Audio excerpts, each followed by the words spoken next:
سڵاوتان لێ بێبینەرانی یازیی تەلەڤیزیۆنی کۆمەڵە بە یارمەتی هاوڕێیانی هاوکارم لەگەڵتانم بۆ پێشکەشکردنی هەواڵەکانی ڕۆژی دووشەممە سەرەتا سەردێڕی گرنگترین هەواڵەکان. دەست بەسەرکردنی هاوڵاتیەک لە شاری مەهاباد لە سێدارەدانی سێ بەندکراوی کورد لە زیندانی قەزەلحەسار، پشتیوانی حیزبی چەپی ئاڵمان لە ڕۆژاوای کوردستان، خۆپیشاندانی کوردانی ئوروپا هاوکات لەگەڵ ساڵڕۆژی ئازادکردنی کۆبانێ، هێرشی هێزە ئینسامیەکان بۆ سەر کۆبوونەوەی کەشاوەرزان لە ئیسفەهان، پەیوەستبوونی کەماڵ جەعفەری یەزدی و خسرۆ عەلی کوردی بە کارزاری نابۆ ئیعدام و کوژران و برینداربوونی دەیان شارۆمەندی لومنانی لە هێرشی سەربازانی ئیسرائیلی.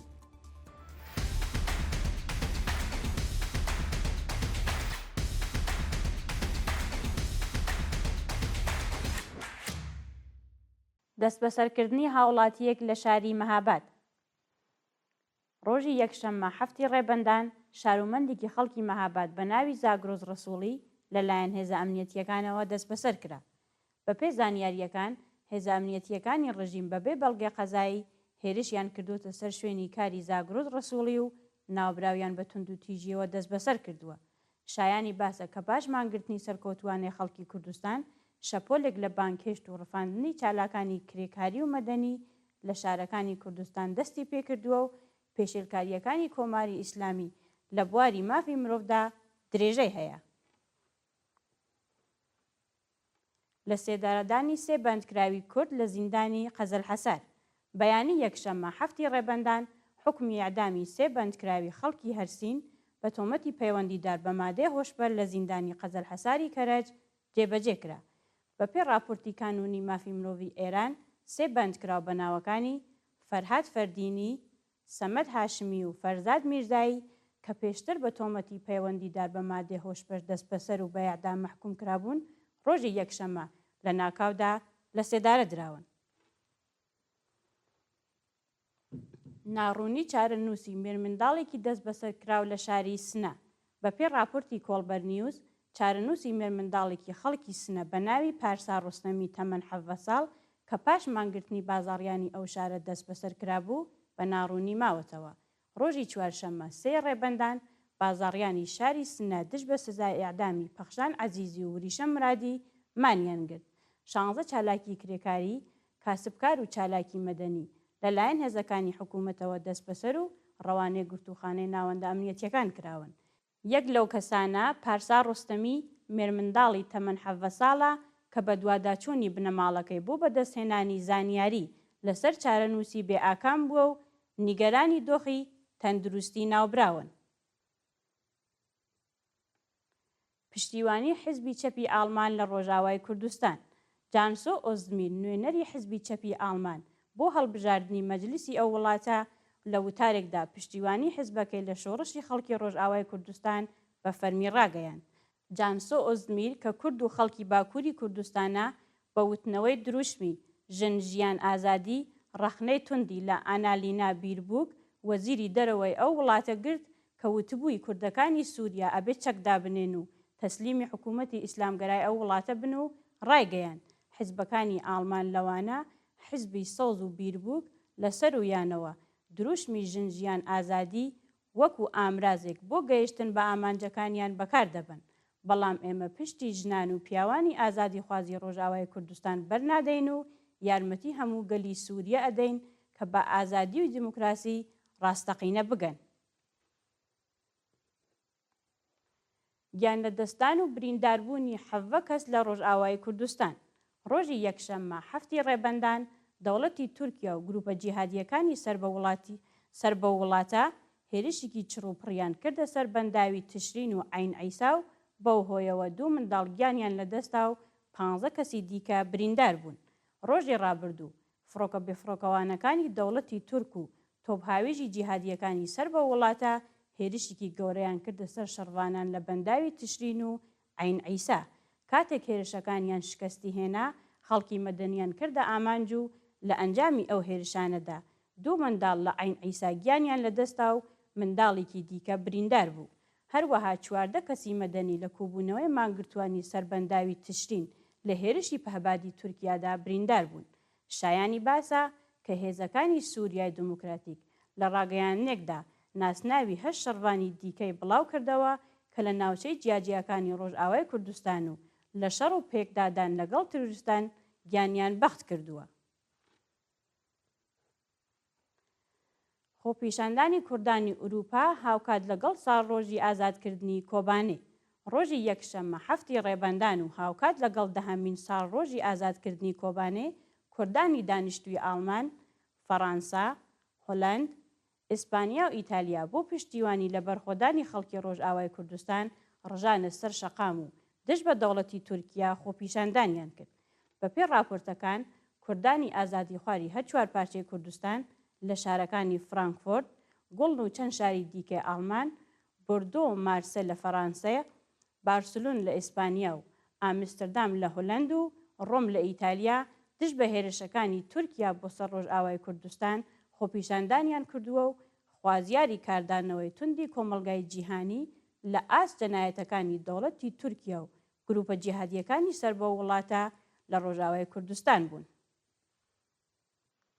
هێرشی هێزە ئینتیزامیەکان بۆ سەر کۆبوونەوەی کەشاوەرزان لە ئیسفەهان. ڕۆژی یەکشەممە 7 ڕێبەندان هێزە ئینتیزامیەکانی ڕژیم هێرشیان کردە سەر کەشاوەرزانی ناڕازی لە خووراسکانی ئیسفەهان و چەند کەسیان دەست بەسەر و بریندار کرد. بە پێ زانیاریەکان هێزە ئینتیزامیەکان پاش سکاڵای بەرپرسێکی جەنایەتکاری ڕژیم لە کەشاوەرزانی ناڕازی هێرشیان کردوتە سەر ئەو جووتیارانەیە کە لەسەر زەوی کاریان کردووە. لە ئاکامی هێرشی مەئمورانی ڕژیمدا 2 کەشاوەرز بە سەختی بریندار بوون.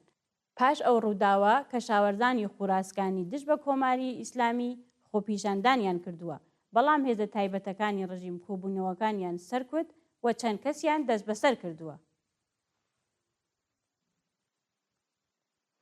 ناڕەزایەتی کرێکارانی شاغڵ لە پرۆژەی ئاوشیرینکەری کونارەک.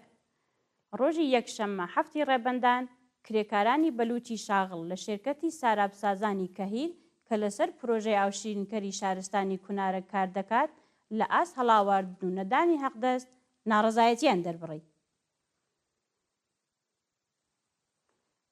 کۆبوونەوەی کرێکاران لە کارخانەی قەندی کەرەج.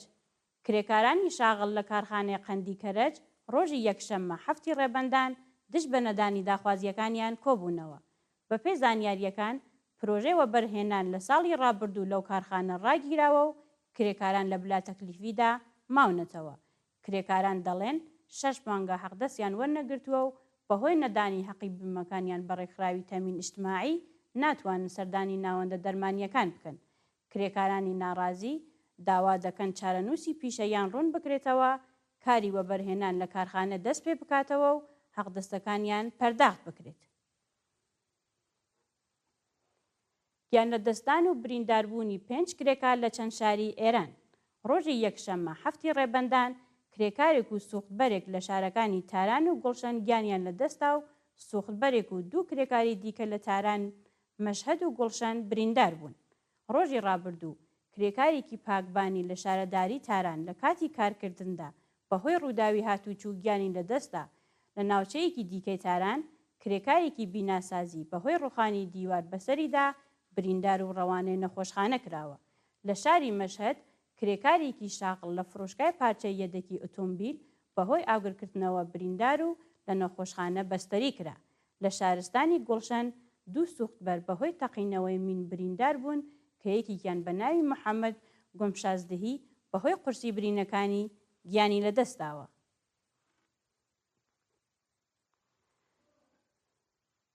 پەیوەستبوونی کەماڵ جەعفەر یەزدی و خوسرەو عەلی کوردی بە کارزاری نابۆ ئیعدام. ڕۆژی یەکشەممە 7 ڕێبەندان 2 بەندکراوی سیاسی بە ناوەکانی کەماڵ جەعفەر یەزدی و خوسرەو عەلی کوردی لە پەیامێکدا پەیوەستبوونی خۆیان بە کارزاری 3 شەمانەی نابۆ ئیعدام ڕاگەیاند. ئەو 2 بەندکراوە سیاسیە لە پەیامەکەیاندا ڕایانگەیاند هیوادارین بە یەکگرتووی و یەکڕێزی خەڵکی ئازادیخوازی ئێران سزاکانی سەدەی ناوەڕاست وەکو ئیعدام، شەلاق، بڕینی دەست و زیندانیکردنی بەندکراوانی سیاسی کۆتایی پێبێت. کەماڵ جەعفەر یەزدی و خوسرەو عەلی کوردی لە کۆتاییدا داوایان لە هەموو بەندکراوان، خەڵکی مەدەنی و چالاکانی سیاسی کرد پێوەست بەو کارزارە بن و گیانی سەدان کەس لە پەتی سێدارە ڕزگار بکەن. ڕەتکردنی گەڵاڵەی پێدانی یارمەتی بە کەمەندامان لە شۆرای نگەهبانی ڕژیم. ڕۆژی یەکشەممە هەفتی ڕێبەندان شۆرای نگەهبانی کۆماری ئیسلامی بڕگەی 12 لایەحەی بەرنامە و بودجەی 1404 کە بڕیار بوو یارمەتی مانگانە بۆ 3 گروپی خاوەن پێداویستی ببڕێتەوە ڕەت کردەوە. بڕیار بوو خێزانی گیانبازان و سەربازان و کەمەندامانی سەردەمی شەڕی ئێران و عێراق لە ساڵی داهاتوودا یارمەتیکی مانگانە بە ڕێژەی 75% حەقدەستی مانگانەیان وەربگرن. بەڵام گەڵاڵەکە لەلایەن شۆرای نگەهبانەوە ڕەت کراوە و ڕژیمی سەرکوتگەر هیچ بایەخێکی بە ژیانی سەخت و پڕمێنەتی کەسانی خاوەن پێداویستی نەداوە. بە وتەی کەمەندامان ڕێژەی ئەو پارەیە 8,700,000 تمن بووە و لە بەرچاوگرتنی ڕێژەی هەڵاوسان گۆڕانکاریکی ئەوتۆ لە ژیانی خاوەن پێداویستیە تایبەتەکان ساز ناکات. بەڵام کۆماری ئیسلامی ئەوەشی نەداوە تاکو کەمەندامان وردە وردە لە نێو بچن.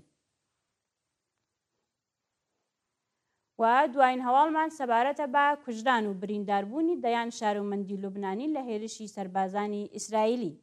ڕۆژی یەکشەممە هەفتی ڕێبەندان سەربازانی ئیسرائیلی تەقەیان لە شارومەندانی لوبنانی لە شارۆچکەی عین شەعاب کرد و بەهۆیەوە 22 کەس گیانیان لەدەستا و نزیک بە 100 کەس بریندار بوون. بەپێی راپۆرتی ئەلعەرەبیە شارومەندانی لوبنانی کە پاش تەواوبوونی ماوەی 6 ڕۆژی ئاگربەست بۆ کشانەوەی ئەرتەشی ئیسرائیل هۆڵیان داوە بگەڕێنەوە سەر ماڵ و حاڵیان لەلایەن سەربازانی ئیسرائیلەوە کراونەتە ئامانج و 22 کەسیان گیانیان لەدەستاوە. بەرپرسانی دەوڵەتی ئیسرائیل ڕایان گەیاندووە کە هێشتا ئەرتەشی لوبنان لەو ناوچانە جێگیر نەبووە و ناچارن بمێننەوە. فەرماندەکانی ئەرتەشی ئیسرائیل وتویانە کە ئەو کەسانەی کوژراون لایەنگەرانی حیزبوڵا بوون کە بە بەدەستەوەگرتنی وێنەی حەسەن نەسرۆڵا هەڵیان داوە لە سەربازەکانیان نزیک ببنەوە و هۆشدارەکانیان لە بەرچاو نەگرتووە.